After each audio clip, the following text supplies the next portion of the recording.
No return for Kevin Kiambao sa UAAP next season matapos ang heartbreaking loss nila sa UAAP Season 87. KBL bound na si Kevin Kiambao. Tuloy na ang stint niya sa Korean Basketball League.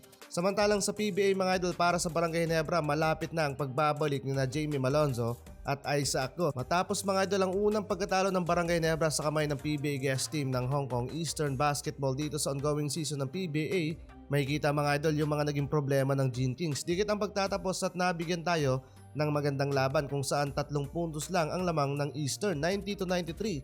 Sayang ang naging buhat ni Japet Aguilar kung saan nakapagtala siya ng 26 points, 8 rebounds and 2 assists while shooting 9 of 13 from the field. Habang si Kabayan JB naman mga idol ay kumamada ng 18 points, 12 rebounds and 2 block shots, shooting 6 of 23 from the floor. Grabe, sobrang alat nila doon mga idol pagdating sa outside shooting.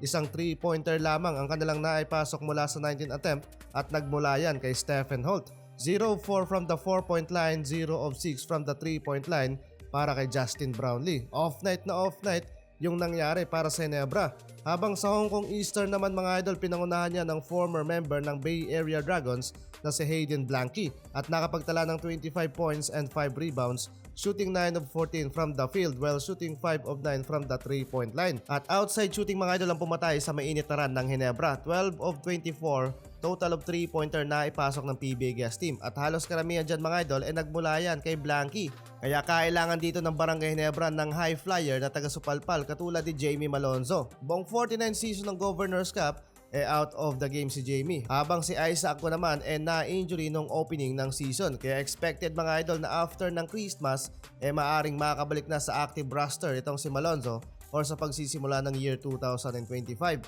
Habang si Isaac Go naman mga idol baka daw mid ng January. Sa case naman mga idol ni Jeremiah Gray wala pang malinaw na petsa or buwan kung kailan makakabalik. As of now mga idol nasa inactive list pa siya ng Barangay Ginebra.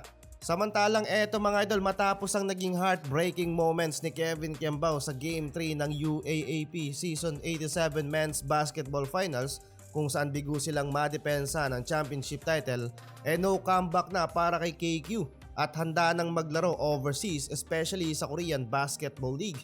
Nagpasalamat na mga idol si KQ sa Lasal community para sa naging solid na suporta sa kanilang naging campaign. Ngayong January mga idol asahan na lilipad ang kampo ni KQ patungong Korea para ipagpatuloy ang kanyang career sa basketball at maglalaro para sa koponan ng Sono Sky Gunners. Kahit ganun ang nangyari mga idol kana Kevin Kiambao sa UAAP may naghihintay naman na limpak-limpak na sahod sa Korean Basketball League.